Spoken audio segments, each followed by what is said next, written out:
Bonjour à tous et bienvenue dans cette nouvelle vidéo. On se retrouve aujourd'hui pour une nouvelle vidéo pas à pas. Donc, les vidéos pas à pas, ce n'est pas des Color With Me puisque je ne vais pas réaliser l'intégralité du coloriage avec vous. Mais pour chaque élément, je vais vous montrer comment je procède sur une petite section. Et ainsi, en fait, je vais vous montrer chaque élément, comment je le colorie. Et après, vous n'aurez plus qu'à reproduire sur le reste de l'élément pour le terminer.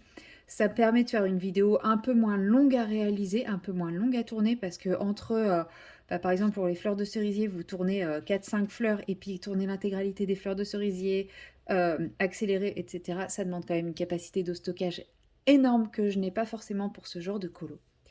Et puis, bon, personnellement, moi je sais que les Color With Me, j'aime bien, mais justement, quand la personne fait la même chose pendant 30 minutes, même en accéléré, j'ai tendance à décrocher. Donc, je me suis dit, autant supprimer cette partie. Et je pense que si je vous explique bien comment réaliser, par exemple, les fleurs de cerisier, si vous savez en faire 2-3, vous saurez toutes les faire. Donc, j'ai pas besoin de faire tout avec vous. Pour ce coloriage-ci, donc je suis partie sur une illustration un peu plus complexe que la dernière fois, puisque la dernière fois, j'avais mis en couleur celle-ci. J'avais pris volontairement une illustration assez simple, parce que l'idée était vraiment de démystifier Kerberosan, de permettre de se rendre compte que Kerberosan était vraiment accessible à tout le monde, même à un débutant. Que voilà, on pouvait faire vraiment du coloriage même quand on débute et qu'on a l'impression qu'on n'a pas de technique, parce que on a toujours de la technique, c'est juste qu'on n'ose pas l'appliquer. Et voilà, donc j'avais vraiment pris une illustration assez simple, et là j'ai envie de partir sur quelque chose d'un peu plus complexe. Alors j'ai envie, je vais faire ce duo en colo avec... je vais faire ce colo en duo avec Clio Colo.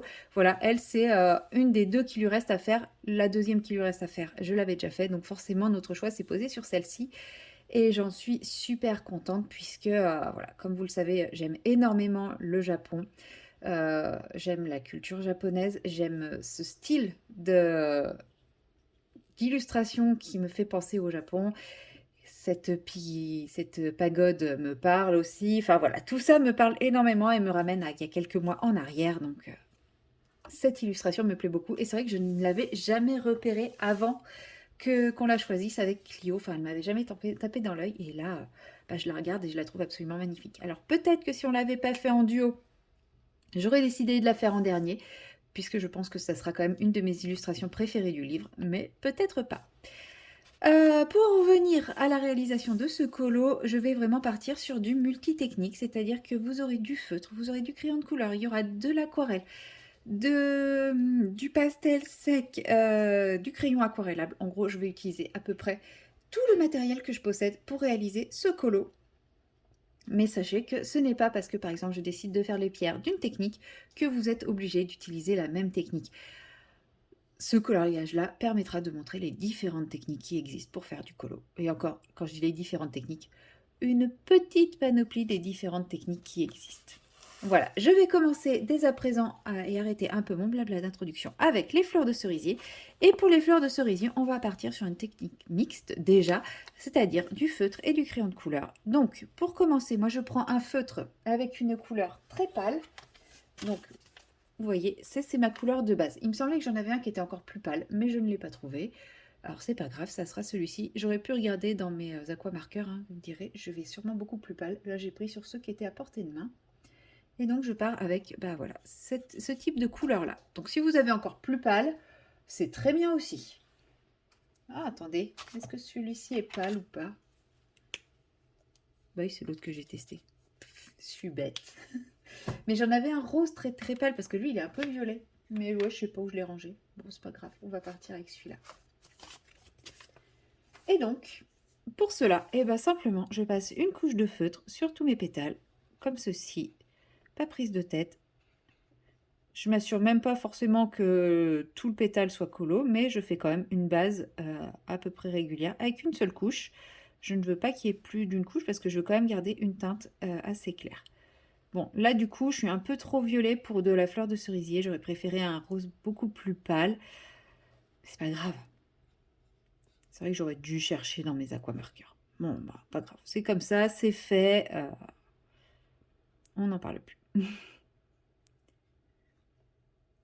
Donc voilà, tout simplement, je viens passer ma petite couche sur tout ce qui représente un pétale. Voilà, je vais en faire quelques-uns avec vous. Je ne vais pas tout faire parce que je pense que sinon la vidéo va être interminable. C'est pour ça que je vous disais que ça sera vraiment un pas à pas et non un color with me. Color with me, il faudrait que je filme tout ce que je fais et que j'accélère après. Mais je pense que voilà, vous aurez très vite compris le principe. Alors là, je fais les petits bourgeons. Je fais volontairement des bourgeons parce que les bourgeons, c'est pas forcément le plus évident à appréhender. Mais sinon, je vais aussi faire pas mal de fleurs parce que c'est surtout sur les fleurs que je veux vous expliquer la technique. Voilà, vous voyez, je me prends vraiment pas le chou.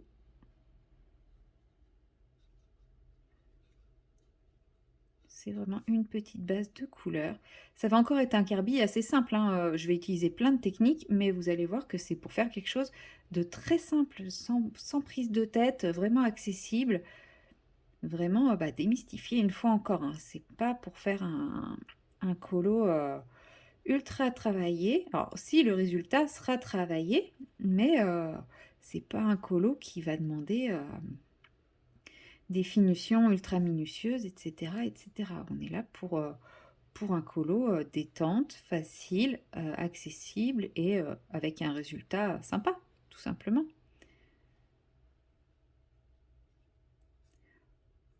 Hop. Si vous avez un doute, vous ne savez pas si c'est de la branche, de la fleur, vous choisissez, peu importe. Personne n'ira vérifier en fait. Ce qu'il faut, c'est qu'à la fin, sur ces zones-là, il n'y ait pas de blanc. Sauf si vous décidez de faire un fond blanc, de laisser le fond en blanc. Alors dans ces cas-là, ça pourra rester blanc. Mais vous voyez ici, là, je sais pas si c'est de la branche ou du truc. J'ai décidé que ça sera de la branche. Et puis voilà, la branche, pour moi, elle fait ça pour cette branche-là. Et ça pour celle-là. Elle n'est pas dessinée. C'est pas grave, je la redessinerai moi-même. Donc voilà par exemple. Bon, vous voyez des endroits où j'ai pas mis de feutre correctement. C'est pas grave, je referai un petit point pour remplir. Donc, toutes mes fleurs seront basées comme ça. Et ensuite, je viens prendre un crayon de couleur. Donc là, ce que j'ai sous la main, ce sont les Chromaflow, dont le nuancier est ici. Et là, je vais prendre une couleur qui contraste un peu. Alors, les fleurs de cerisier sont plutôt roses. Je suis sur une base violette, donc je vais pas prendre. Je pourrais prendre le 11-10 qui est ici parce qu'il est bien contrastant, mais j'ai pas envie de partir sur du violet non plus. J'ai quand même envie de rester un peu réaliste. Donc je pense que je vais partir sur le 0900 ou le 0910 parce que vous voyez que je suis quand même sur une base assez claire. Donc les deux pourront aller. Alors où sont-ils? Ça c'est lequel? C'est le 0910, le premier que j'attrape. Donc voilà. Je vais partir avec un crayon bien taillé, ce qui n'est comme d'habitude pas mon cas. Comme là, on est sur des petits éléments, vraiment tout petits éléments, je prends une pointe bien pointue. Et je vais commencer sur une qui est grosse pour que vous voyez bien. Je viens partir de la base du pétale, enfoncer, et ensuite je viens simplement relâcher vers le bord extérieur, vers le coin externe du pétale. Voilà, donc là je suis bien intense en couleur et je viens relâcher tout doucement de façon à ce qu'il n'y ait quasiment plus de couleur, voire pas du tout de couleur sur le haut. Et ainsi de suite. J'appuie. Alors là, je fais vraiment la technique à l'appui, hein. Je fais pas, je m'embête même pas avec les multicouches. Donc je sature bien la base et je fais une relâchée. Je relâche mon crayon petit à petit, plus j'arrive au bout du pétale. Donc là, j'aurai des fleurs de cerisier un peu foncées. C'est pas grave. Etc. etc. Voilà, tout simplement. Et mon dégradé se fait avec la base qui a été faite initialement au feutre. En gros, je fais un petit dégradé à une seule couleur. Mais comme j'ai coloré le papier en dessous, ça prend un autre sens. Donc dans les jointures, c'est toujours un peu plus délicat, hein, forcément. Donc ceux-là, en général, les dégradés, je les fais pas très bien, mais je mets quand même un peu de couleur pour garder l'esprit de mes autres fleurs. Même si le dégradé n'est pas très bien travaillé, c'est pas grave. Il a au moins le mérite d'être un peu présent. Voilà, je viens tout simplement va continuer comme ça sur mes différentes fleurs que j'ai coloriées. Je ne vais pas aller sur celle-ci par exemple, parce que vous voyez, il n'y a pas la base de feutre, donc je n'aurai absolument pas le même résultat. Parce que si jamais je décidais de mettre le feutre après, il faut savoir que quand on met le feutre avant et après, on n'obtient pas le même résultat du tout. Je vais vous montrer. Là, j'ai mis le feutre avant. Je fais mon dégradé au crayon de couleur. Alors, c'est pas le même papier, donc forcément, le rendu sera pas le même non plus, mais ça, c'est pas grave. Donc là, je fais mon dégradé au crayon de couleur par-dessus.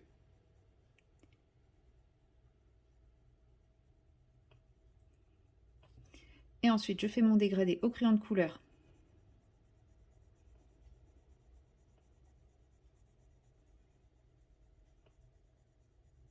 Vous voyez, déjà, on n'a pas... Enfin, voilà. Et ensuite, je viens mettre mon feutre.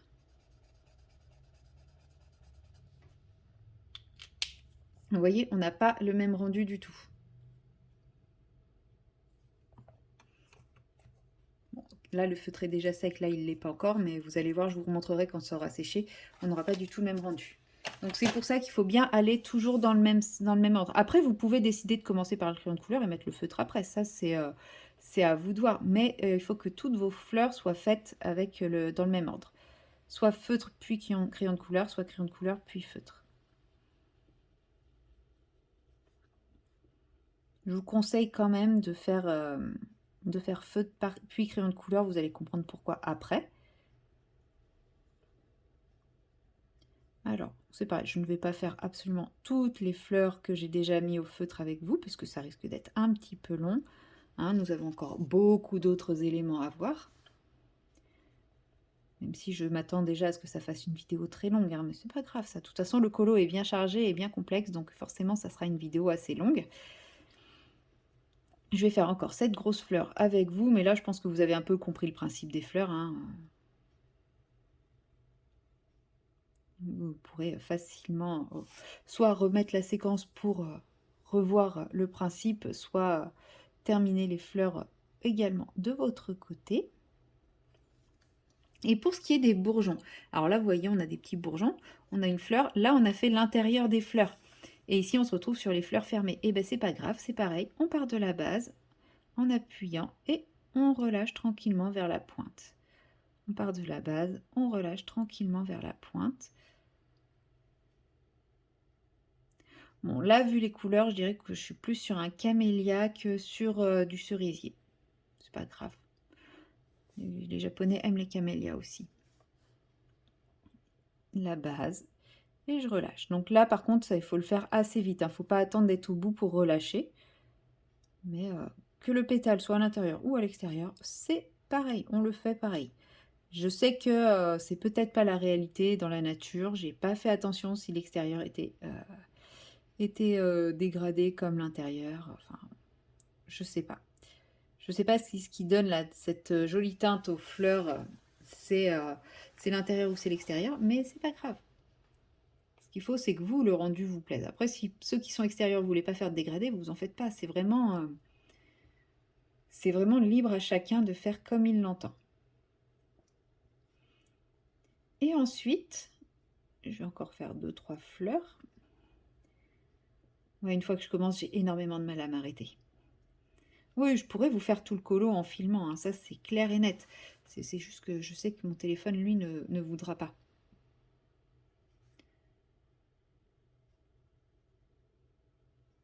Vous voyez, j'ai fait que ça et on est déjà rendu à 13 minutes. Bon, j'ai fait une intro qui a duré 3 plombes aussi, hein, je sais. Mais le temps que je fasse toutes les fleurs, je pense qu'il ne le voudra pas.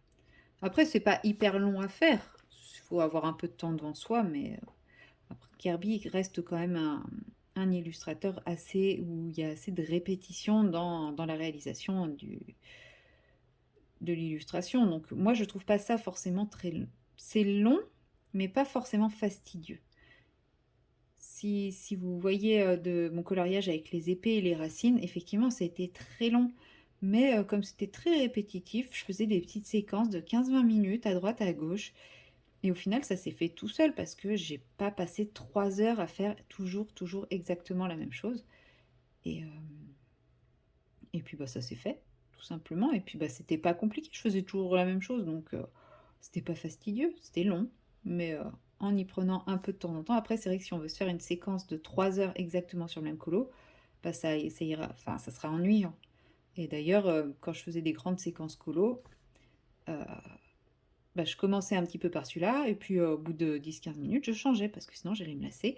Et celui-là, ça va être pareil, c'est-à-dire que je vais faire des petites fleurs, et puis après, je vais passer à un autre colo, et puis un peu plus tard, je reprendrai sur des petites fleurs, ou un autre jour, etc.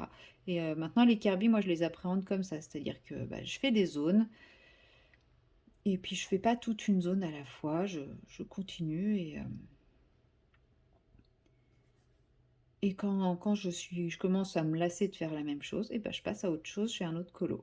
Là, je pourrais passer à un autre endroit, mais je pense que je passerai plus facilement à un autre colo, tout simplement. Allez, je vais m'arrêter là pour les petites fleurs, parce que sinon, demain, je suis encore en train de parler avec vous et de faire mes petites fleurs. Donc, ensuite, une fois que j'ai fait ça, on peut s'arrêter comme ça, ou alors on peut venir blender. Et moi, j'aime bien blender. C'est mon nouveau dada.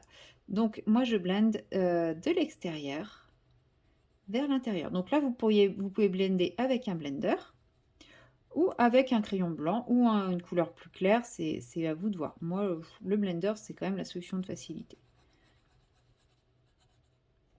Parce que ça n'apporte pas de couleur complémentaire, et ça permet d'éliminer les différents grains qui pourraient rester du papier. Par contre, attention, ça peut étaler votre pigment.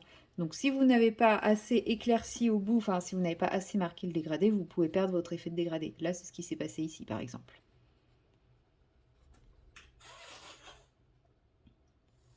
Vous voyez, là, j'avais pas mis assez de blanc, bah, on voit plus de zone claire.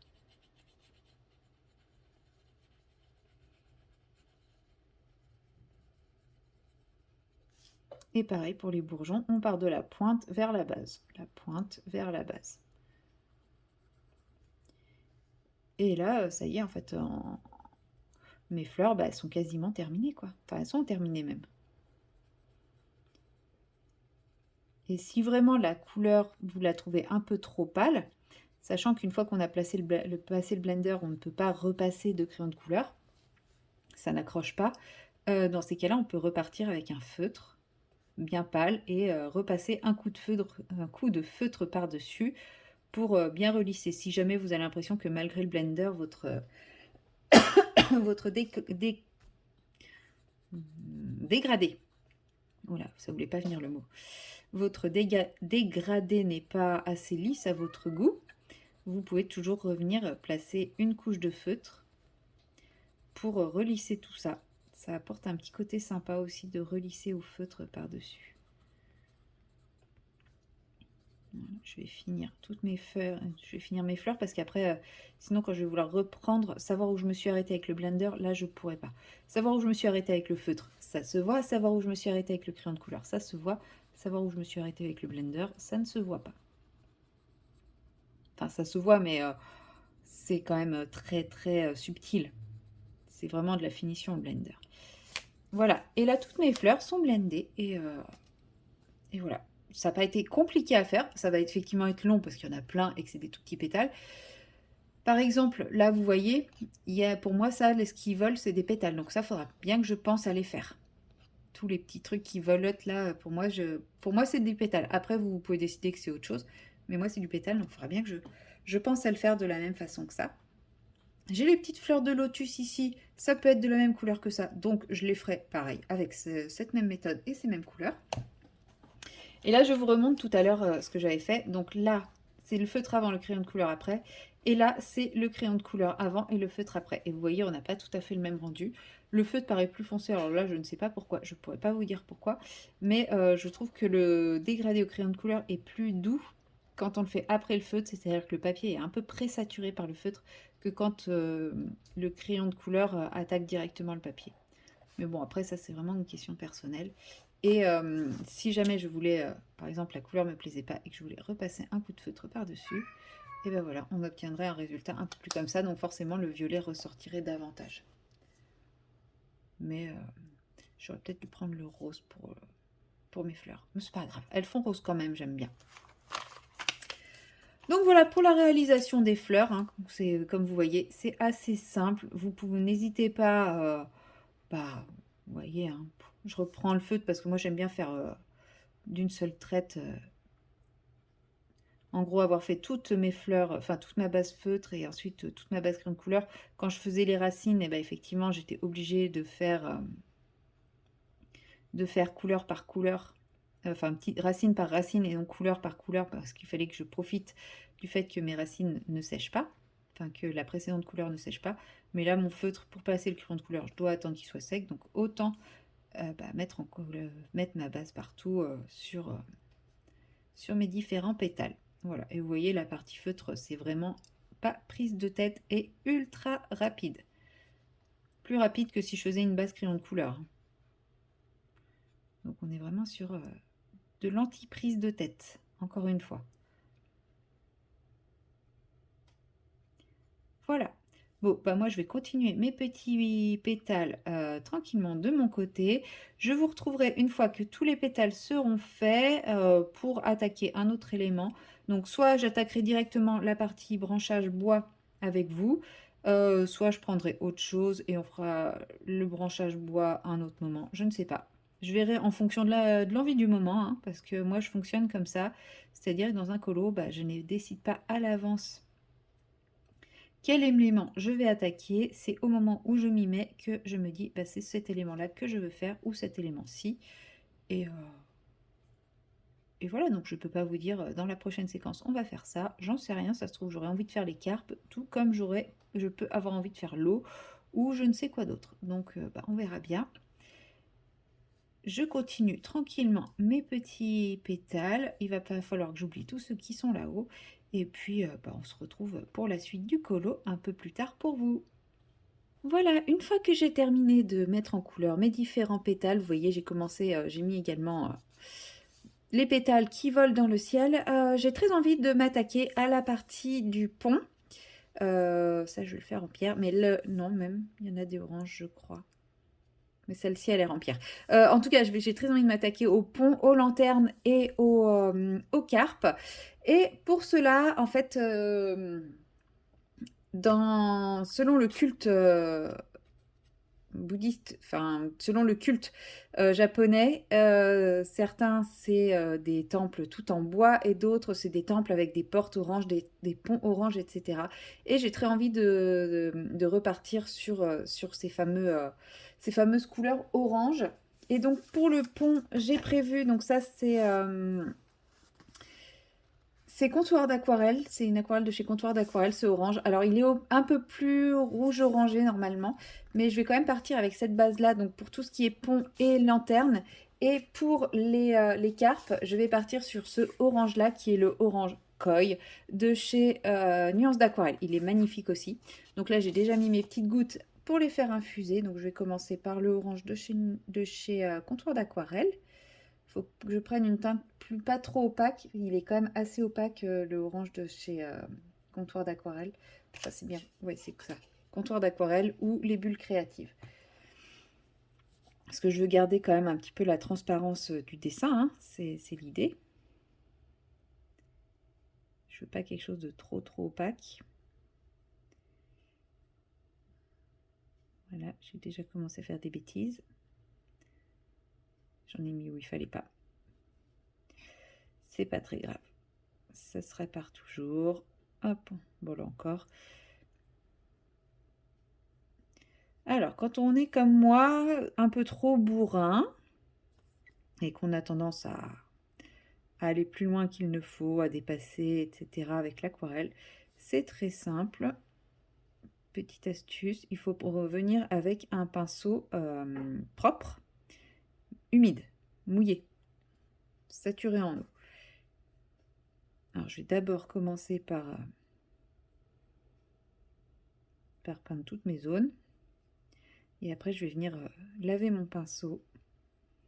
Donc là, ouais, je suis sur donc c'est la teinte jaune orange cadmium, je crois, de chez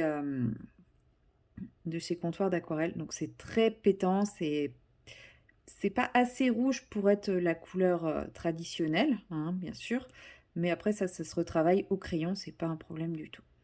Et puis après, vous utilisez ce que vous avez aussi, hein. Ce qu'il faut savoir, c'est que tout se retravaille. Et de toute façon, vous utilisez, vous faites la couleur que vous voulez, hein. Si le pont, vous voulez pas le faire orange, vous le faites pas orange.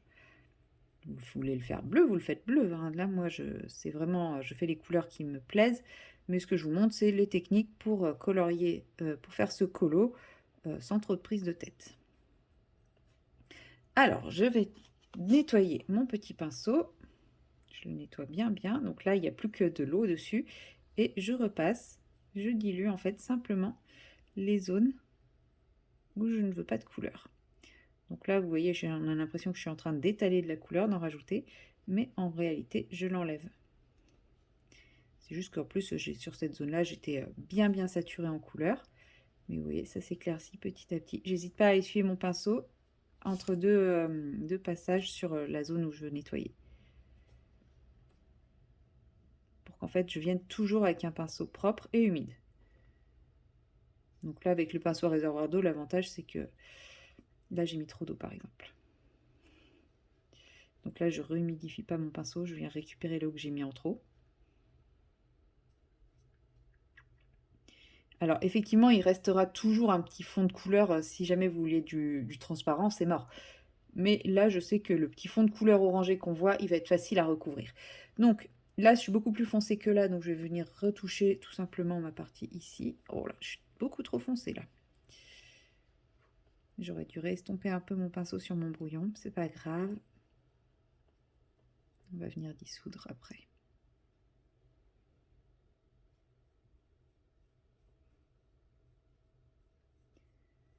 Il est très beau, mais un poil trop opaque à mon goût. Voilà, après c'est une histoire de goût, je sais qu'il y en a qui préfèrent les aquarelles opaques. Moi, je les préfère un peu plus transparentes.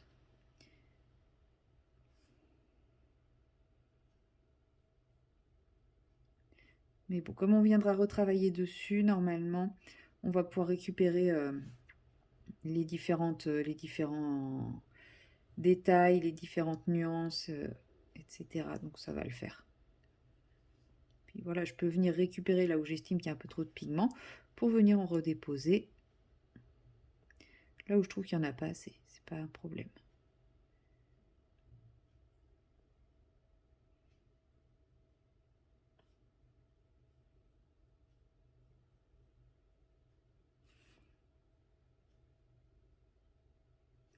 Voilà, et je vais venir pareil, donc je dilue un peu ma pointe de pinceau et je vais venir appliquer la couleur dans mes lanternes.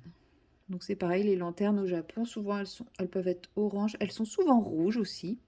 Mais moi là j'ai envie de les faire orange. J'ai pas envie qu'il y ait trop de couleurs. Je rajouterai du rouge dans les ombres. En fait j'ombrerai au rouge et ça donnera une couleur un peu plus tradie.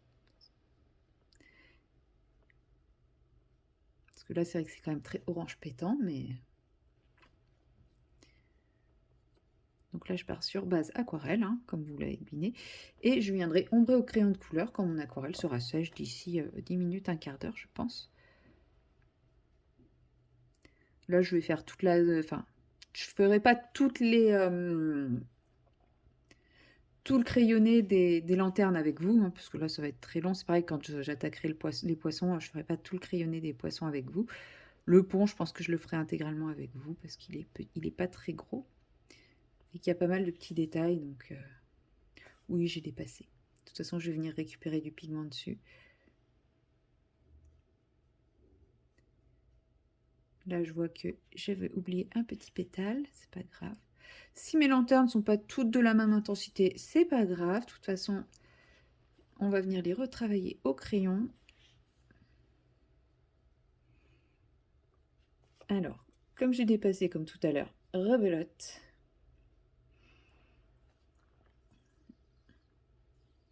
Voilà, je dilue et je ramasse.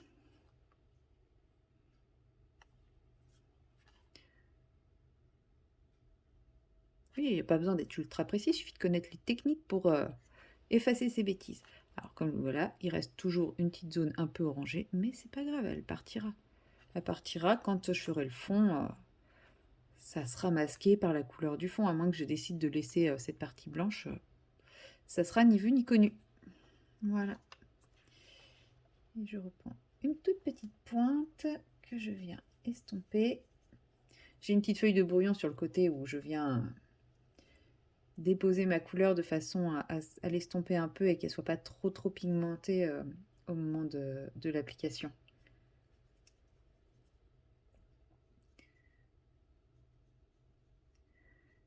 Voilà. Donc là, pour la pose à l'aquarelle, j'y vais vraiment.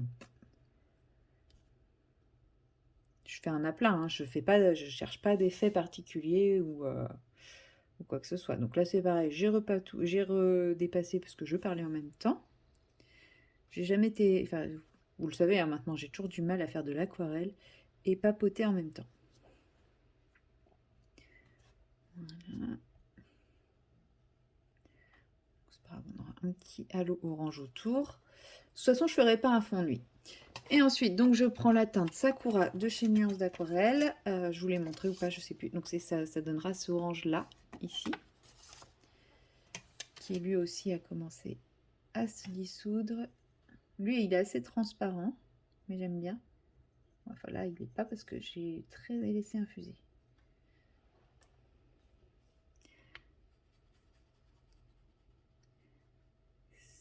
J'ai pris la Sakura, moi. J'ai pris la Koi, j'ai l'impression de pas avoir pris la Koi. Non, si j'ai bien pris la Koi. Ah bah la Koi du coup aurait été très bien. C'est exactement ce type de orange là qu'on trouve un peu partout. Bon bah j'aurais su. Comme je l'avais fait trop diluer sur mon nuancier, je me suis pas rendu compte que c'était exactement la teinte que je cherchais pour mon pont. Mais c'est pas grave, c'est pas grave. De toute façon avec le crayon, les teintes changent. Il faut le savoir. J'hésite pas quand je veux reprendre du pigment à aller chercher sur mon papier brouillon où j'ai essuyé mon pinceau tout à l'heure. Parce que tant que c'est pas sec, le pigment, je peux le récupérer, hein. Je peux le récupérer, venir le déposer là, donc ça évite de gâcher du pigment.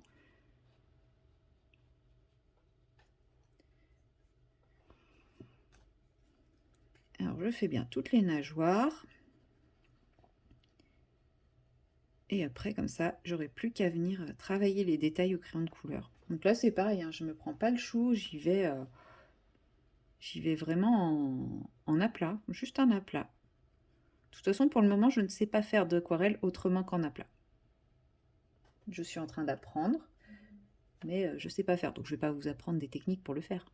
Si moi-même je ne sais pas faire, je pense que je ne serai pas très bien placée pour vous dire comment faire. Je crois que mon pinceau fuit. J'ai les mains trempées.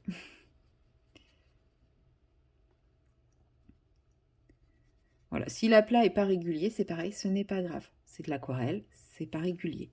Donc peu importe. Là, ça va se transformer en fumée. Donc c'est là où ça va être un petit peu plus complexe entre guillemets pour poser l'aquarelle. Il ne faut pas y aller à fond les ballons. Mais moi, ce que je fais, c'est que vous voyez là, les écailles s'arrêtent ici. Donc je vais commencer à dégrader un peu mon aquarelle au niveau des dernières écailles et hop, tout simplement comme ça. Et comme ça, ça va se fondre avec la fumée ou les nuages, parce qu'on voit qu'il y a du nuage derrière aussi. Et je vais pouvoir fondre les deux après le moment venu.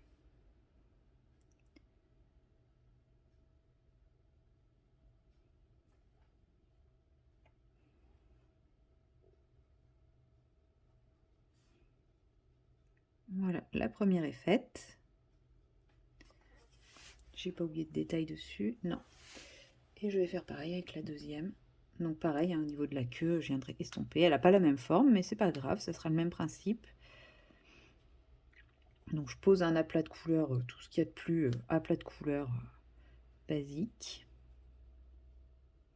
Non mais c'est bien en fait que j'ai pas le même orange, ça aurait été trop tristoun si j'avais eu la même teinte pour les carpes et pour le pont et les lanternes. Même si c'était à cette teinte là que je pensais au départ.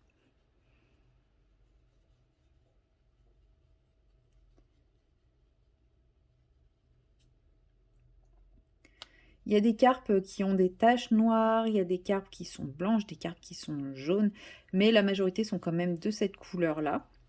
Alors peut-être par contre que je leur ferai des taches noires, je sais pas encore. Là, mais j'avais vraiment envie de partir sur la base de la couleur la plus classique. C'est vrai qu'au Japon, les carpes jaunes valent plus cher que les carpes oranges, par exemple. Avoir une grosse carpe jaune dans son bassin, c'est quand même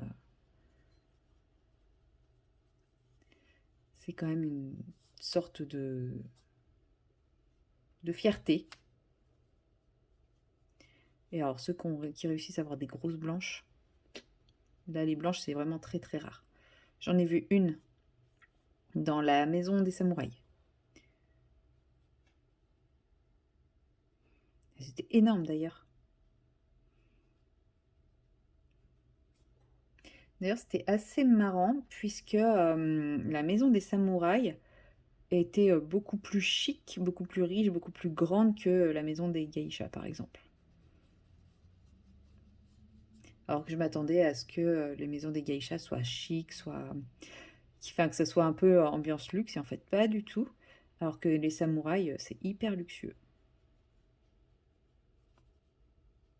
Bon, après, les samouraïs, c'est un symbole aussi, hein, mais en général, les soldats sont pas les plus valorisés. Voilà, donc je vais les laisser sécher tranquillement et puis je reviendrai. Oh, je vais lui faire l'ombrelle aussi de cette couleur, tiens. Hop.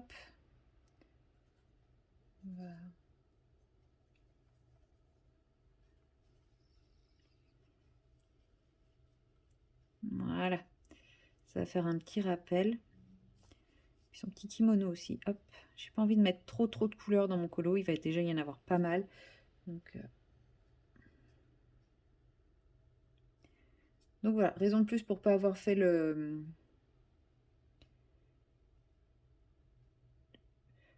pont. J'arrête pas de dans ma tête, c'est un banc. Non, non, le pont de cette couleur-là également. Voilà, je vais laisser sécher, puis je vous retrouverai tout à l'heure quand ça sera l'heure de ombrer. Allez, à tout à l'heure. Mon aquarelle étant maintenant sèche, je vais pouvoir passer au crayon de couleur. Donc, toujours avec les Chromaflow parce que c'est ce que j'ai d'ouvert à côté de moi et que j'ai pas assez de place pour remettre une nouvelle gamme de crayons de couleur. Je vais prendre la teinte 500 pour le pont. Voilà, 500 et 600 je pense pour le pont. Et pour mes carpes, je vais prendre la 610 et la 510. Ou la 510 et la 500. 510 et 500. Alors, j'ai dit 500 et 600 pour le pont. Elles sont là. J'en prends une de trop. Donc là, j'ai la 500 et là, j'ai la 600. Donc la 500 étant la plus foncée. On va commencer avec celle-là et on va utiliser les mêmes teintes pour les lanternes. Je taille bien mon crayon comme toujours. Et là, je vais venir commencer à marquer mes ombres les plus foncées. Et je vais venir dégrader avec l'autre teinte. J'ai commencé par le côté où j'étais le moins à l'aise.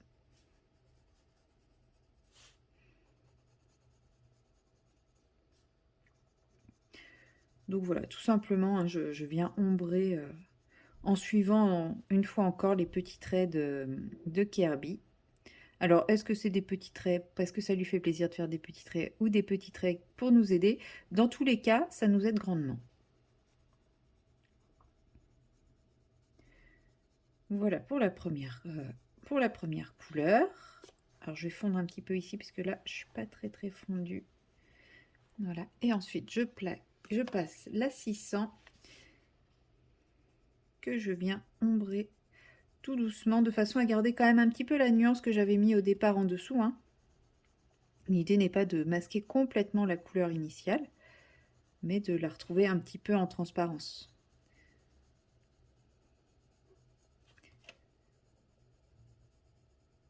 Et en fait, l'aquarelle permet de moins mettre de crayon, tout simplement, en fait. Ça apporte déjà une couleur sous le crayon. Parce que moi, je ne sais pas trop travailler avec les crayons hyper saturés, hyper appuyés. Donc forcément, à chaque fois, on voit le blanc du papier. Quand je mets de l'aquarelle en dessous, on voit l'aquarelle, tout simplement. Donc si vous êtes comme moi, que vous ne savez pas travailler avec un papier saturé, bah, n'hésitez pas à faire une base feutre ou aquarelle. Et comme ça, vous teintez votre papier avant de mettre votre crayon. Et du coup, bah, vous avez une couleur beaucoup plus intense. Et il y a moins de blanc qui paraît. Et donc forcément, ça paraît plus pigmenté tout de suite. Alors, j'ai dit 500 en premier, c'est lui. Donc, bah là, c'est pareil. Je continue à marquer mes petites ombres, hein, tout simplement. Alors, je sais pas trop où elles sont, les ombres. Elles sont par là, je pense. On va marquer les ombres du pont, comme ça. On a les poteaux. On va les faire toutes dans le même sens. C'est un peu plus logique. La dernière est ici.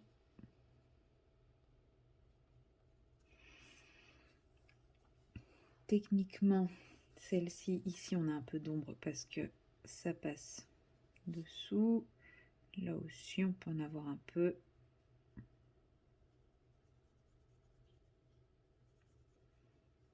Après, je suis pas encore je suis pas très habile pour placer mes ombres, mais je trouve quand même que même si elles sont pas placées de manière logique et naturelle, ça apporte quand même un peu de relief de placer des petites ombres, même si c'est pas les bonnes. Donc j'essaye quand même un peu d'en placer.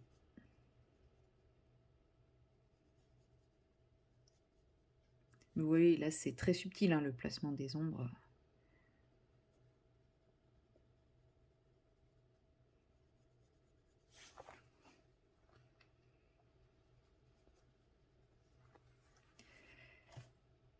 Oui, ça c'est le poteau de derrière. D'ailleurs, c'est bizarrement fait. Ah non, ça doit pas être le poteau de derrière, ça doit faire partie du poteau, parce qu'elle est derrière ce truc-là, donc oui, non. C'est moi qui ai mal analysé l'image au départ, parce que comme le petit personnage est derrière cette barre, ça doit être une seule et même barre, tout ça. Du coup, on a un peu d'ombre ici.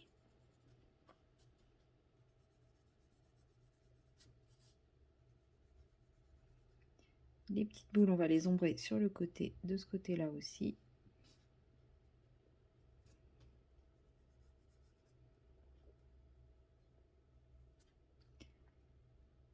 Voilà. Et pour le bas, donc celle-ci, j'ai bien envie de l'ombrer tout du long.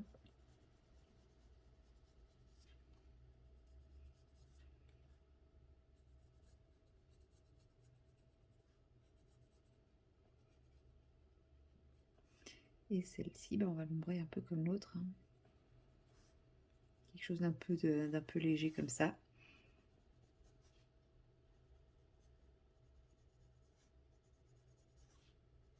Mais moi, ça donne un peu de nuance dans mon pont. Et puis le truc en dessous, on va l'ombrer sur le bas.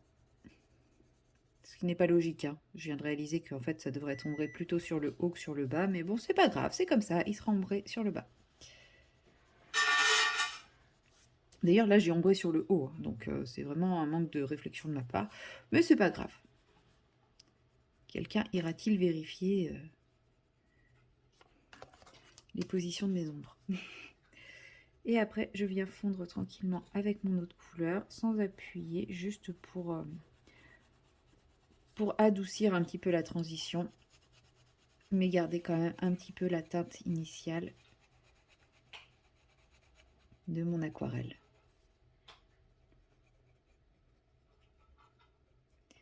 Et après ça, je vais venir passer un petit coup de blender. Parce que maintenant, j'utilise énormément le blender. J'ai mis beaucoup de temps avant de l'utiliser, à comprendre comment ça fonctionnait, mais maintenant, je l'utilise vraiment très souvent. Surtout pour ce genre de travaux où je mets pas 40 000 couches, parce que souvent, j'ai pas besoin de blender parce que je mets 40 000 couches. Et donc, ça se blinde à force. Mais là c'est pas le cas. Donc c'est le blender qui va finir le travail des dernières couches habituellement. Voilà. Et je prends mon petit blender. J'ai déjà fait la base du fond du bas avec le blender.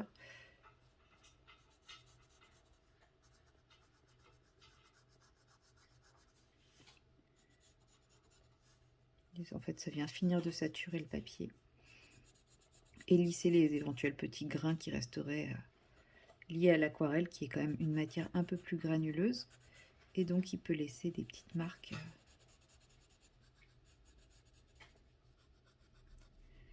Ça peut laisser plus de traces en fait quand on passe par-dessus de l'aquarelle. C'est comme quand on passe par-dessus du gesso. Alors c'est pas aussi intense, enfin aussi marqué que quand on utilise du gesso, hein, le coloriage à l'aquarelle.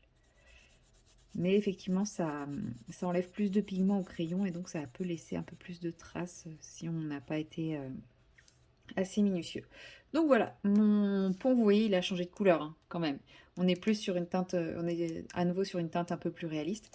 Donc je vais faire la même chose avec mes lanternes.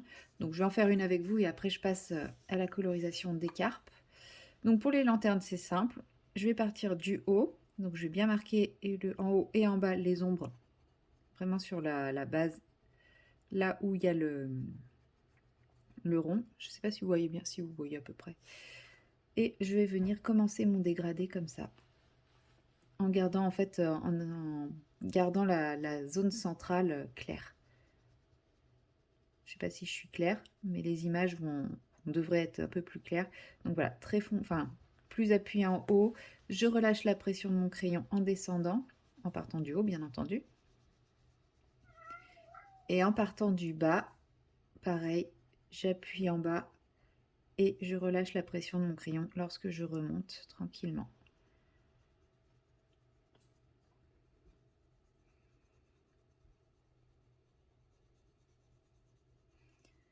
Et je laisse une zone un peu claire. Donc j'hésite pas à bien fondre mon crayon quand même, hein, parce que je veux pas qu'il y ait trop de démarcation. Et là je vais prendre mon autre teinte, donc la 600. Je vais repartir du haut et je vais venir tout simplement effleurer mon papier pour rejoindre les deux zones. Et ça va mélanger ma partie foncée avec ce qui reste sans faire de démarcation. Et après je n'ai plus qu'à prendre mon blender, je pars du centre et je reviens, enfin je pars du plus clair et je reviens vers le plus foncé, de façon à essayer de réduire au maximum les démarcations. Et vous voyez, elle aussi, elle change de couleur et elle se retrouve avec une couleur un peu plus naturelle, mais tout en gardant quand même le côté un peu vibrant du orange initial, parce que si on compare les deux, on voit bien quand même qu'on est sur une base beaucoup plus orange que là. Là, on est plus rouge et là, on est plus jaune. Donc même si on rattrape un peu la teinte, la base comme ça se ressent à travers, et là j'ai exactement la couleur que j'avais en tête par rapport à la couleur réelle que l'on trouve dans les temples japonais. Ensuite, j'ai dit que je prenais la teinte 510 pour les carpes. Et bien là, ça va être pareil. J'avais dit 510 et peut-être même 610. Effectivement, au début, je voulais plus de la 610, mais quand je regarde mes carpes, je me dis que finalement, si je vais reprendre la 610 aussi. Alors la 610 est beaucoup plus rose, mais ça va vraiment être une toute petite pointe, une toute petite touche. Vous voyez, sur les zones d'ombre comme celle-ci, hop, je vais juste venir appliquer une petite touche de 610 sur toutes les zones d'ombre comme ça, histoire de vraiment bien les marquer par rapport aux autres teintes que je vais utiliser, parce que là par exemple pour la tête on a quand même une très grosse zone, donc je vais avoir du mal à faire un dégradé qui a une seule couleur qui soit très jolie. Donc je fonce, mais comme j'ai une base plus orangée et qu'après je vais partir sur des teintes plus orangées, le côté rosé va être neutralisé. Donc je commence par appliquer cette teinte sur toutes les zones grisées par Kirby, en dégradant, c'est-à-dire là où pareil, là où il a le plus grisé, j'appuie plus, là où c'est le moins grisé, j'appuie moins, je relâche mon crayon quand je me rapproche des zones non grisées.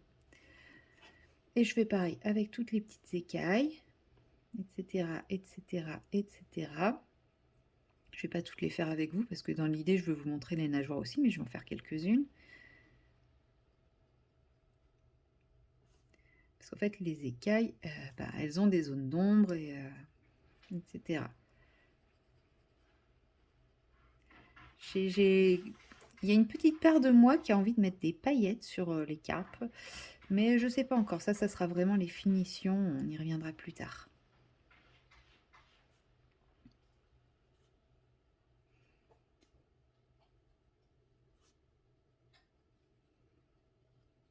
Voilà, on va se contenter de ces quelques écailles pour le moment.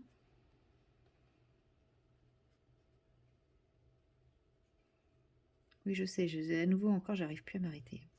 Voilà, je vais m'arrêter sur ces écailles. Et pour ce qui est des nageoires, on va partir sur celle-ci. Donc avec mon crayon le plus foncé, donc le 610, je vais venir tracer des traits. Donc je vais faire la fameuse technique à l'arraché.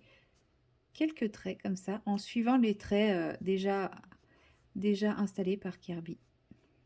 Juste quelques traits hein, bien appuyés, hein, c'est pas grave. Ce qu'on veut, c'est que ça fasse un trait. On veut quelque chose de visible. Donc partout où il a fait un trait, je recouvre le trait avec mon crayon foncé.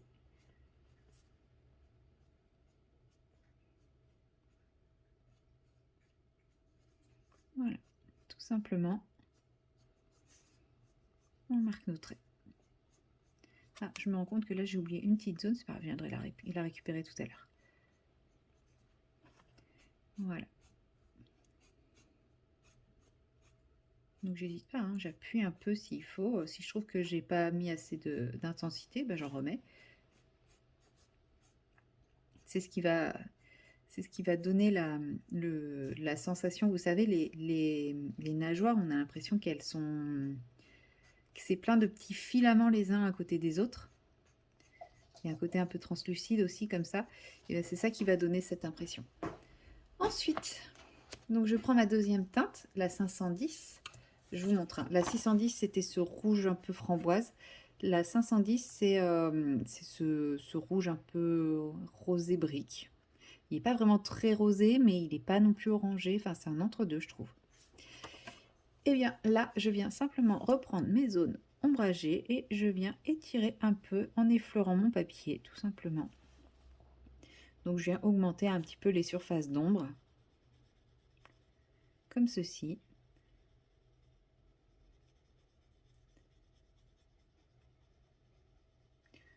Donc, c'est un poil plus technique que le premier colo pas à pas que j'avais fait avec vous, mais pas très compliqué en fait. À partir du moment où vous maîtrisez un petit peu le mouvement du dégradé entre l'endroit le plus foncé et l'endroit le plus clair et comment faire cette sensation de dégradé. Enfin non, c'est un dégradé, c'est pas une sensation de dégradé, mais à partir de ce moment-là, vous pouvez très facilement faire ça. Les bases feutre et aquarelle ne sont pas obligatoires. Hein. Moi, je préfère parce que, comme je vous dis, je ne sais pas appuyer sur mes crayons, donc je ne sais pas saturer mon papier. Et à chaque fois, il reste plein de blanc et ça fait fade. Et là, j'avais vraiment pas envie de quelque chose de fade. J'avais vraiment envie de quelque chose qui sera bien, bien coloré. Voilà. Vous voyez, si vous n'arrivez pas à faire une démarcation, une jolie démarcation discrète, c'est pas grave. Vous étirez un tout petit peu plus. Voilà. Et elle finit par se faire la petite démarcation. Et puis de toute façon, on va utiliser un autre crayon encore après, qui va étirer un peu plus mes démarcations. Et après, on finira avec le blender qui finira d'étirer mes démarcations. Donc, normalement, je ne devrais pas avoir de traits trop compliqués. Voilà. Donc là, je continue, j'étire bien les zones que j'ai ombrées tout à l'heure avec mon crayon le plus foncé.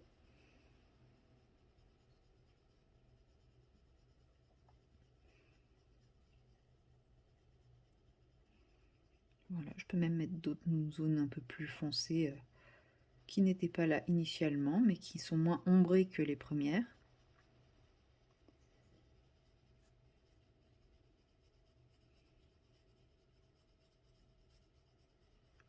Pour ce qui est de la tête, voilà. Et pour les écailles, ben c'est pareil, je repars de ce que j'avais fait et j'étire tout simplement un petit peu. Je continue à bien laisser une petite zone claire pour ma dernière teinte, hein, pour garder aussi un peu un effet de lumière, parce que celle-ci est un peu foncée. Mais j'étire simplement ma première couleur, que je n'ai quasiment pas dégradée de toute façon tout à l'heure. Hein. Même là, je dégrade pas en fait. Je repasse sur celle que j'avais fait en effleurant le papier. Le dégradé, il se fera tout seul petit à petit. Puis la zone est tellement petite que c'est difficile de faire quelque chose de vraiment doux et flou. Et ça ne se remarque pas vraiment si on n'a pas fait le dégradé. Et pour ce qui est des fameuses nageoires, là où j'avais passé, je fais pareil, mais en effleurant un petit peu plus le papier que tout à l'heure. Mais je fais des petits traits, toujours dans le même sens. Mais là, par contre, je n'appuie pas. J'effleure vraiment le papier. Comme ça, vous voyez, j'applique de la couleur en gardant l'effet un peu d'arraché, sans déplacer la couleur précédente. Et sans faire de gros traits visibles comme la couleur précédente, en fait. Donc là, c'est vraiment effleurer le papier avec cette teinte-là. Et par contre, j'en mets beaucoup plus. Je suis vraiment enfin, mes traits sont assez rapprochés les uns des autres. On voit encore un peu la couleur de base, mais on est quand même assez proche.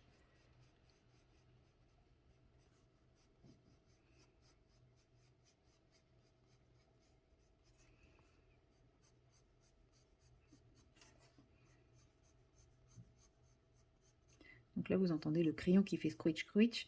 C'est parce qu'il y a l'aquarelle en dessous, hein, parce qu'en général, le crayon fait scritch scritch quand on appuie, mais je n'appuie absolument pas. Mais comme l'aquarelle est un petit peu rugueuse, forcément, ça fait scritch scritch.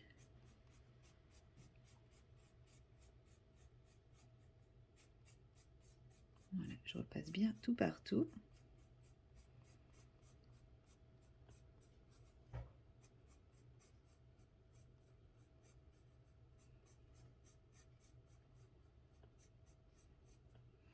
Voilà.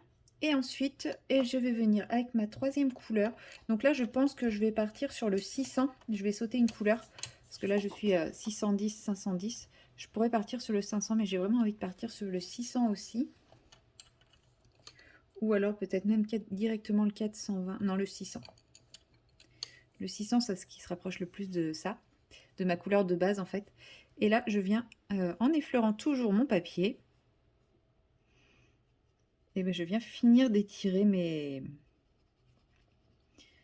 dégradés. Et là, par contre, je passe sur quasiment tout, mais j'effleure vraiment mon papier. C'est à peine si je dépose de la matière. J'en dépose, hein, forcément, mais très légèrement. On est vraiment très léger. Il y a l'aquarelle dessous pour apporter la couleur, donc j'ai vraiment pas besoin d'appuyer. Ça me permet juste de flouter et de lier en fait mes deux premières couleurs de crayon de couleur avec ma couleur de base d'aquarelle. Voilà.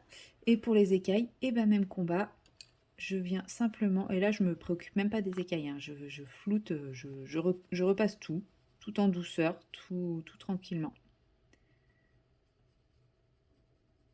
Sans appuyer toujours.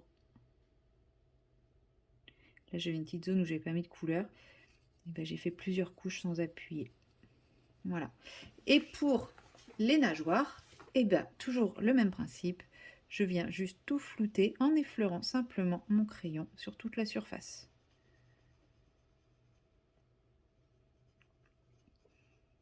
Et voilà, j'ai une belle nageoire qui est dessinée.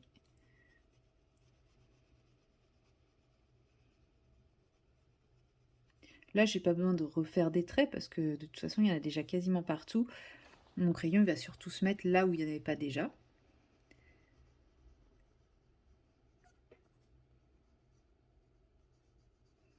Et si besoin, je viens blender derrière, pardon. Ça y est, j'arrive plus à parler à cette heure-ci. Si j'ai besoin, je peux venir blender. Mais par contre, au niveau des nageoires, je ne blende pas. Parce que l'idée est de garder les traits, justement.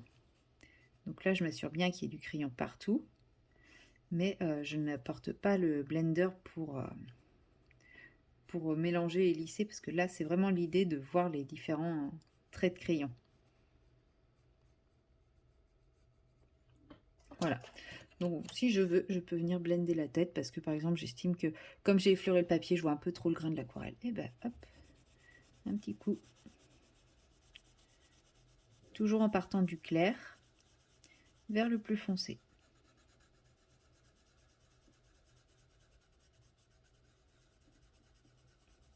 Et là, mon poisson, il prend sa forme et sa couleur, tout ce qui est de plus naturel.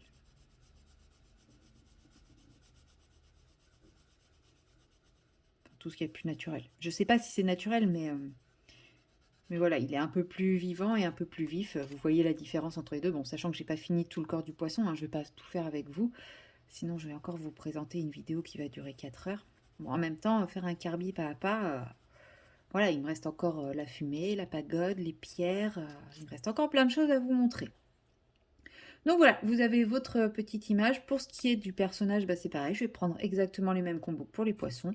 Et puis je vais venir ombrer. Alors pour ombrer le parapluie, j'ombre du centre, donc des pointes vers l'extérieur. Donc je mettrai mon foncé là et j'éclaircirai vers l'extérieur.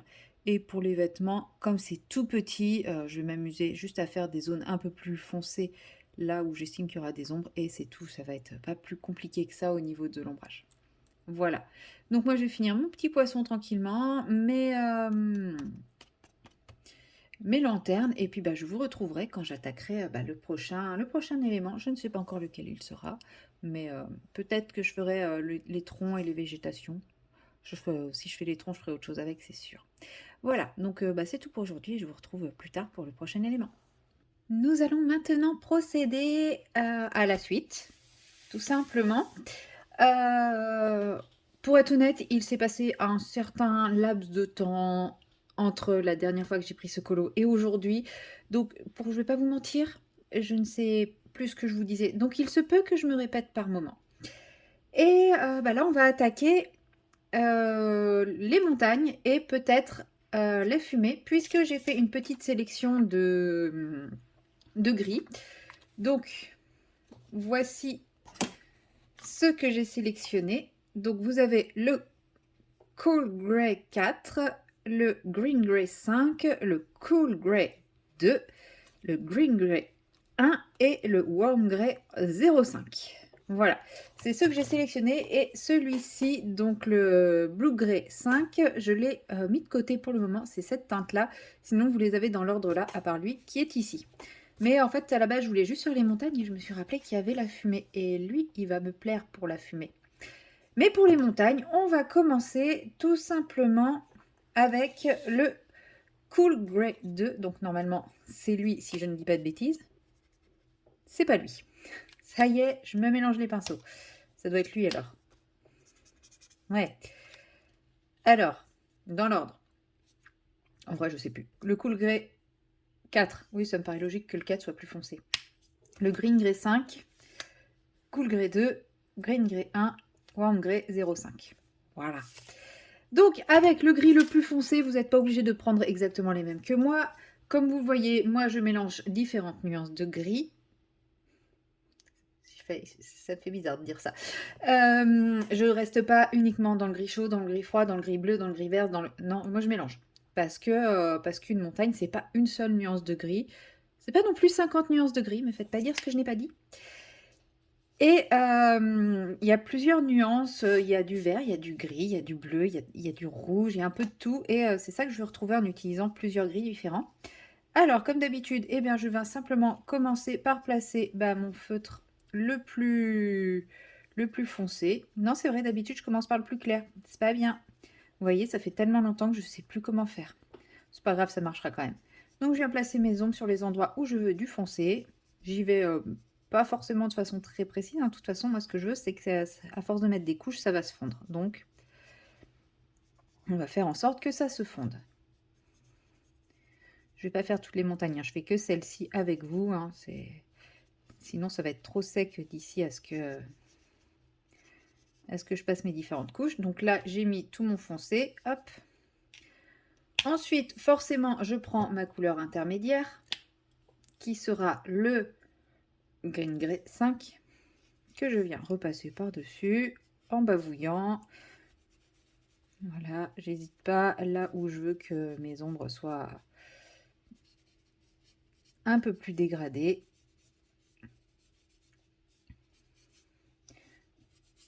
Voilà, je me sers des dessins, des pans qui vont être un peu plus foncés que d'autres, etc. C'est une montagne, là je veux quelque chose d'assez graphique. Donc j'hésite pas, je fais quelque chose d'assez graphique, tout simplement. Et les montagnes au Japon, eh ben, si vous avez déjà vu des illustrations du mont Fuji, elles sont enneigées. Enfin, pas toutes, hein. Elles peuvent être aussi très vertes, mais elles sont quand même pas mal hautes et c'est vrai qu'il y a de la neige. Même quand j'y étais au mois de mai, il y avait de la neige. Voilà. J'ai pas encore réfléchi si je faisais descendre toute la montagne ici. Théoriquement, je le ferais puisqu'ici on a du rocher, mais je vais pas m'embêter ici, je prendrai vraiment la teinte la plus claire. Ensuite, donc là, je suis rendue à cette teinte-là. Je vais continuer à dégrader et ainsi de suite sur toutes mes teintes. Très compliqué comme vous le voyez. Donc hop. Donc toujours en laissant un peu de zone pour le clair. Je laisse sécher entre deux pour éviter de trop massacrer mon papier, mais pas trop non plus parce que l'idée, je veux que mes teintes se fondent entre elles quand même et que ça fasse pas des traces à chaque coup de crayon. Et je fais attention un petit peu à mes petites fleurs aussi que j'ai pris soin et temps de faire jusqu'à présent. Là, vous voyez, il y a quasiment plus de place pour celui-ci, mais je veux quand même qu'il y ait une teinte un peu rosée pour rappeler le reste. Donc, je vais finir simplement avec celui-ci. Désolée, j'ai du chocolat sous les ongles. Pas bien. Et là, je viens, donc avec ma couleur la plus claire, va venir de fondre mes couleurs entre elles. Donc, du haut vers le bas. Je vais garder mon green grey pour les fumer tout à l'heure. Et là, vous voyez, ma montagne. Alors, elle est un peu rose. Ouais, et alors? De toute façon, mon colo, il est un peu rose. Il est girly. Voilà, et j'en passe tout partout.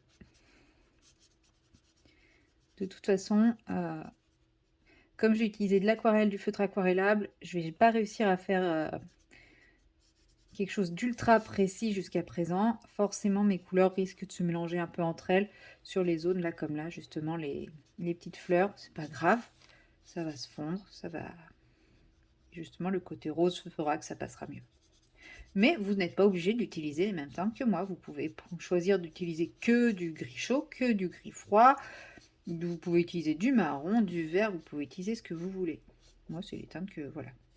Je vous montre juste de quelle manière je mets la montagne en couleur avec des feutres, tout simplement. Et vous voyez, effectivement, ça laisse des traces. C'est pas grave. Ça donne le côté graphique. De toute façon, une montagne, c'est des rochers. Les rochers, c'est abrupt. Et du coup, voilà, on garde le côté abrupt du rocher de cette façon. Et voilà, ma montagne, pour moi, elle est prête, elle est faite. Et ça m'a pris 6 minutes. Voilà. Donc la partie ici, je viendrai la retravailler. Je vais la travailler maintenant, hein, vous voyez. Je prends juste le rose clair. Enfin, mon rose clair. C'est pas du rose clair. Mon gris rosé. Et puis, je viens mettre de la couleur partout, tout simplement. Il y a trop de petits détails avec les fleurs pour m'amuser à faire des détails de gris, sachant qu'on va rajouter, on va retravailler aussi toute la partie bois. On va faire, enfin voilà. Donc, je préfère faire du rose, du gris rose, du gris chaud en 0,5, ce gris-là, un peu partout, histoire que ça fasse pas blanc, mais ne pas trop surcharger d'informations, sachant que là, on va reprendre l'effet rocher comme ce que je viens de faire, avec les mêmes couleurs.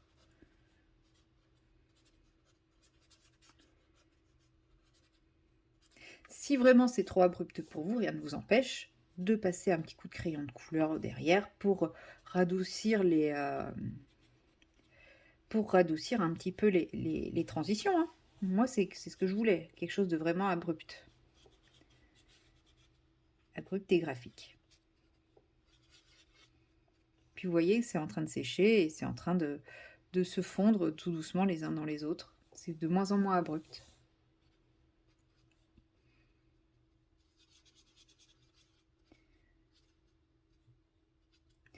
Voilà, donc ma première montagne est faite.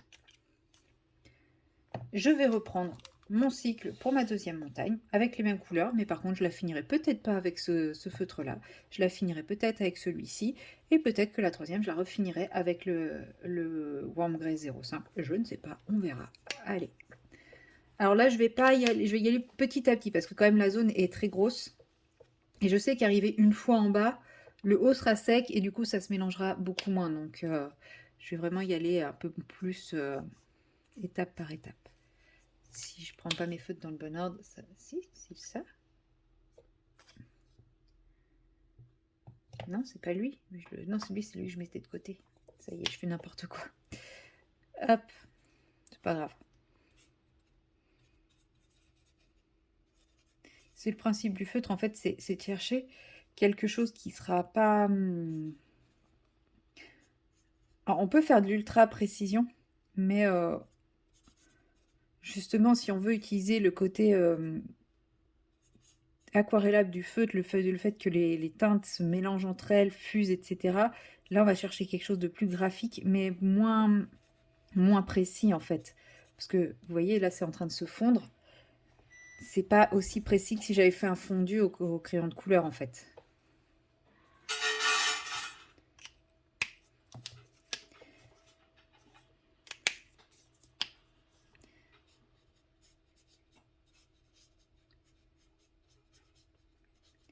Mais je trouve que pour une montagne, alors là, on a ici, je sais pas si vous voyez, il y a des endroits où il y a des petits buissons, donc il faut quand même essayer de respecter un petit peu ce genre de détails. Bon, après, si vous les incluez dedans, hein, personne ne le verra. Hein, c'est...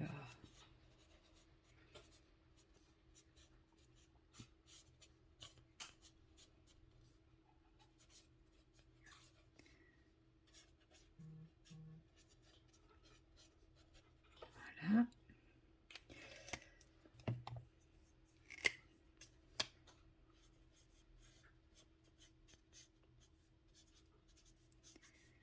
Vous voyez, c'est vraiment pas prise de tête, pas compliqué. Il faut juste faire les couleurs dans l'ordre et bien les superposer sans trop leur laisser le temps de sécher pour qu'elles se mélangent entre elles. Et c'est tout. Et là, donc, comme je vous ai dit, je vais finir avec le Green Grey 1 et non le Warm Grey. Et du coup, je me retrouve avec une montagne d'une toute autre couleur. Mais c'est pareil avec le dernier. En fait, je repasse tout de manière à fondre tous mes coups de crayon le plus possible. Et encore, s'ils ne se fondent pas, et ben, c'est pas grave. C'est un rocher qui est un peu plus saillant, un peu moins saillant. Peu importe. Donc, pareil, faites ce genre de technique au feutre, bien imbibé, bien plein de couches superposées sur un papier qui est capable de supporter, bien entendu, de supporter autant de couches. Hein. Et surtout, avec pas grand-chose derrière. Je ne sais pas si vous voyez, ça traverse quand même. Et protégez bien avec une feuille ou quelque chose. Là, vous voyez, j'ai une feuille quand même entre les deux. Parce que même si c'est pas du feutre alcool, que ce n'est que du feutre à eau, quand on met beaucoup de couches, même avec un bon papier, bah forcément ça traverse. Et ouais, de toute façon, les aquamarqueurs traversent. Puis vous voyez, là, j'ai mis un peu trop de couches, j'ai pas trop attendu que ça sèche, ce qui fait que je suis un petit peu en train de trop détremper mon papier. Et il commence à pelucher. Et vous voyez, on se retrouve avec deux montagnes totalement différentes. Donc celle-ci qui est plus rosée, celle-ci qui est plus bleutée vers plus bleu-vert. Une petite préférence pour celle-ci, finalement, je pensais que ce serait celle-ci, mais non, petite préférence pour celle-là. Et puis bah moi là, je vais continuer tranquillement mes montagnes et on se retrouve après pour la partie fumée. Comme vous pouvez le voir, mes montagnes sont terminées, donc uniquement fait avec du feutre, les techniques que je vous ai montrées. Voilà, je vous avais dit que j'enchaînerai derrière après avec la fumée, mais pendant que je faisais les montagnes, j'ai un petit peu changé d'avis, puisque je trouvais que le bas ici était quand même pas fade, mais manquait de relief et de texture. Donc je m'étais dit qu'avant d'entamer les fumées, j'allais essayer de faire les autres éléments et terminer par les fumées, c'est-à-dire rajouter le brun du bois, le vert de tout ce qui est feuillage, le bleu de l'eau, et le ciel et la pagode. Mais j'ai aussi également pris la décision de faire ce colo en plusieurs vidéos. Enfin voilà, partie 1, partie 2, peut-être partie 3. Je ne sais pas encore comment vont évoluer les choses, mais en fait ça fait quasiment un mois que je l'ai commencé. Et j'ai le temps de colo, mais j'ai pas forcément le temps et l'énergie de faire la vidéo, enfin de tourner le colo, donc c'est pas vers ce coloriage-là que je m'oriente. Et je me dis que si j'attends d'avoir le moment opportun pour pouvoir avancer ce colo à chaque fois, je vais le terminer dans longtemps. Bon, dans tous les cas, il sera terminé dans longtemps parce que je vais le faire uniquement avec vous. Mais surtout, les rushs vont continuer à encombrer mon téléphone pendant un moment. et avec le risque surtout, parce que c'est encore que c'est encore mon téléphone, c'est pas un problème, c'est à moi de gérer, mais surtout j'ai très peur d'effacer, accidentellement une séquence et ça je serais vraiment très, très dégoûtée. Donc je me dis que là, je dois quand même être sur une bonne partie, qui dure, plutôt bien. Donc je vais vous arrêter cette vidéo, cette partie à ce moment-là, du colo et puis, bah, comme ça, moi, dès que j'ai un petit peu de temps, je repartirai sur, la partie 2 où je commencerai à faire tout ce qui est, bah, le bois, les feuillages et la partie haut. Je terminerai bien entendu par la pagode et la fumée et ensuite il y aura, également une partie finition. Alors je ne sais pas si je ferai tout dans la même partie, si je ferai encore 2 autres vidéos, ça je ne sais pas. Mais plutôt que de perdre une séquence et au final de ne jamais vous publier cette vidéo, je préfère m'arrêter ici pour cette petite vidéo en espérant que ce début de colo vous plaît et vous donne envie de découvrir la suite et que vous avez hâte qu'on continue de mettre en couleur ce petit coloriage. Et ben moi je vous dis à très bientôt dans la prochaine vidéo. Bye bye!